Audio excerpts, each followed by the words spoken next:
ప్రభువును ప్రియ రక్షకుడైన దేవుని పేరట మీ అందరికీ శుభాభివందనములు తెలియజేసుకుంటున్నాను.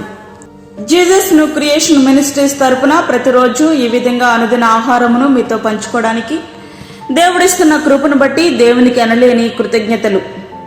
వాక్య ధ్యానంలోనికి మనం వెళ్దాం. 130వ కీర్తన 4వ వచనం.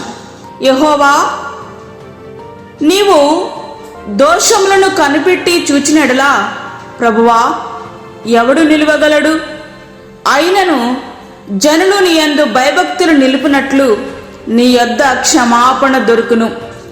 దేవుని క్షమాపణకు కారణం ఏమిటో దావీదు గారు తెలియజేస్తున్నారు. ఎందుకు ఆయన క్షమాపణ మనకు కావాలి అనంటే ఆయనలో భయభక్తులు మనము నిలపడం కొరకు. కానీ మనకు అట్లా లేదు.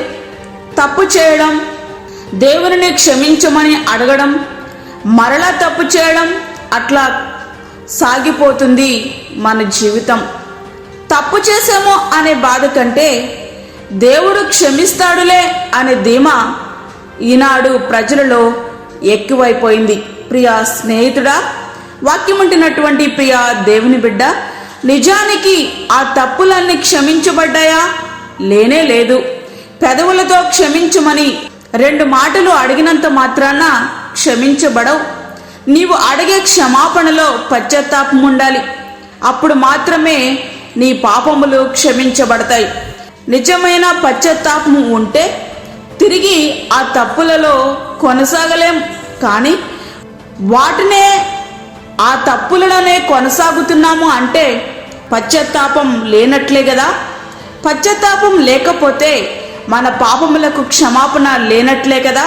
క్షమాపణ లేకపోతే శాశ్వత రాజ్యం చేరలేము కదా. పశ్చాత్తాపము కలిగి ఆయన పాదాలు చెంత మనము చేరాలి. 130వ కీర్తన 5-6 వచనాలు. యెహోవా కొరకు కనిపెట్టుకొనుచున్నాను, నా ప్రాణము ఆయన కొరకు కనిపెట్టుకొనుచున్నది. ఆయన మాట మీద నేను ఆశ పెట్టుకుని ఉన్నాను.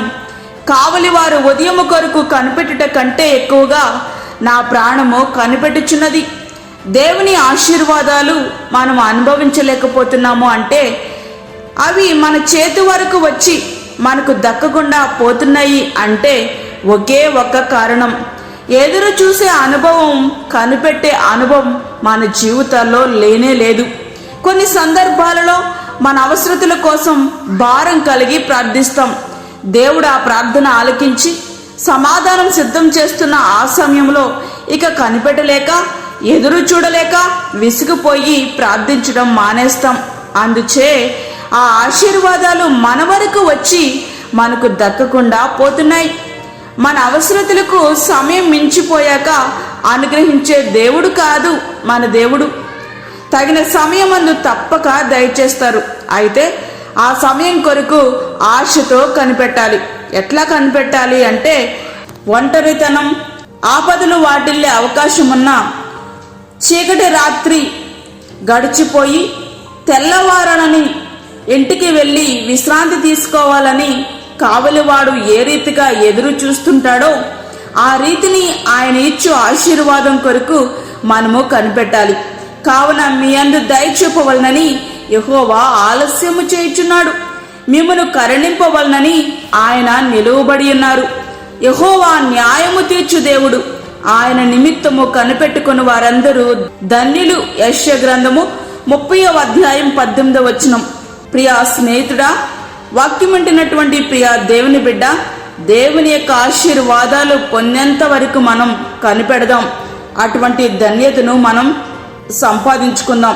ఇశ్రాయేలు, యెహోవా మీద ఆశ పెట్టుకును, యెహోవా యొద్ద కృప దొరుకును, ఆయన యొద్ద సంపూర్ణ విమోచన దొరుకును. ఇశ్రాయేలీల దోషములన్నిటి నుండి ఆయన వారిని విడిపించును. కీర్తనల గ్రంథము 137-8 వచనాలు. ప్రియా స్నేహితుడా, వాక్యమంటున్నటువంటి ప్రియా దేవుని బిడ్డ, ఆయన మీదే ఆశ పెట్టుకో. ఆ కృపను, సంపూర్ణ విమోచనను నీవు అనుభవించు. ఆ రీతిగా మన జీవితాలను సిద్ధపరచుకుందామా? అట్టి కృపా ధన్యత ప్రభు మనకి అనుగ్రహించునుగాక. ఆమేన్. వాక్యం విన్న ప్రియ దేవుని బిడ్డలారా, ప్రార్థనలో ఏకీభవించండి. పరిశుద్ధమైన తండ్రి, ప్రేమగల యేసు ప్రభువా, శ్రేష్టమైన అమూల్యమైన మరి యొక్క దినాన్ని మా జీవితంలో మీరు అనుగ్రహించారు. నీకు వందనాలు. ఈ దినమంతటి కొరకు మీరు మమ్మల్ని సిద్ధపరచండి ప్రభువా. ప్రతి విధమైన శోధన, కీడు, ప్రమాదాల నుంచి మమ్మల్ని తప్పించండి. ఈ దిన కార్యక్రమములలో మీరు మాకు తోడుగా ఉండండి ప్రభువా. బయటికి వెళ్తున్నప్పుడు, లోనికి వస్తున్నప్పుడు నీ కృపను, నీ యొక్క ఆశీర్వాదమును మా మీద ఉంచండి. అదేవిధంగా అప్పుల బాధలతో ఇబ్బంది పడుచున్నటువంటి వారి యొక్క అవసరతలు మీరు తీర్చండి. గర్భఫలములు లేక బాధపడుచున్న నీ బిడ్డలకు గర్భఫలమును అనుగ్రహించండి ప్రభువా. నీ బిడ్డలు ఏ అవసరతలతో నీ సన్నిధిలో ప్రార్థిస్తూ ఉన్నారో యేసు నామములో ప్రతి ఒక్క అవసరత అనుగ్రహించబడుటకు సహాయం చేయండి. ఈ దినమంతటికి కావలసిన నీ కృపను మాకు దయచేయండి. అదేవిధంగా దూరదేశంలో ఉండి వాక్యమును విని ప్రార్థనలో ఏకీభవిస్తున్న ప్రతి ఒక్క బిడ్డని మీరు జ్ఞాపకం చేసుకునండి. వారికి కావలసిన తండ్రి నీ కృపను, నీ యొక్క ఆశీర్వాదమును సమృద్ధిగా మీరు అనుగ్రహించండి. ఈ దినమంతా మాకు తోడుగా ఉండి నీ సన్నిధి చేత మమ్మల్ని నింపి బలపరచుమని యేసు పరిశుద్ధ నామమున అడిగి వేడుకుంటున్నాము తండ్రి. ఆమేన్.